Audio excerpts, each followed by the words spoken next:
Morgan, you want to draw on me? Draw!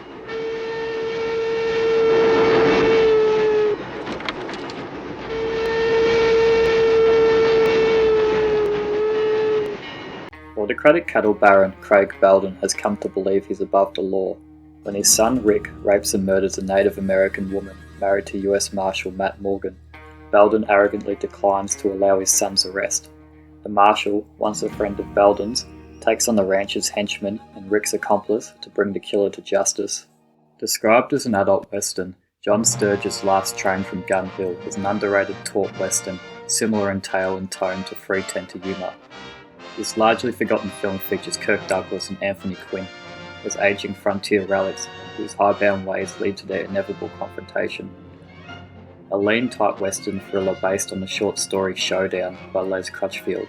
The gorgeous photography and gripping performances elevate the psychological western which dances with the inevitability of tragedy, each passing decision. Douglas and Quinn find themselves on opposite sides with the need to avenge one family member clashing with the urge to protect a different one. There's actually more than a bit of 3:10 to Yuma in the structure of the narrative, with the difference being the personal stakes which are involved. Taking my boy and gonna bring your wife back. My wife or somebody else's makes no difference. I took an oath for this job. The oath says bring him in, that's what I'll do. Last Train from Gun Hill moves with the material in its own way. The theme of a hero facing insurmountable odds is one that director John Sturges has returned to time and again throughout his career, whether it be in Bad Day at Black Rock or The Magnificent Seven. A comparison to High Noon could also be made. We have a man on the right side of the law trying to get back to his town with a murder suspect, but is pinned down by an armed gang and no honest person willing to help. Just like Jimmy, stubborn as a mule. Next time you see Jimmy, say hello. We seem to have a lot in common. Maybe more than you know. He's dead. They shot him down on the street.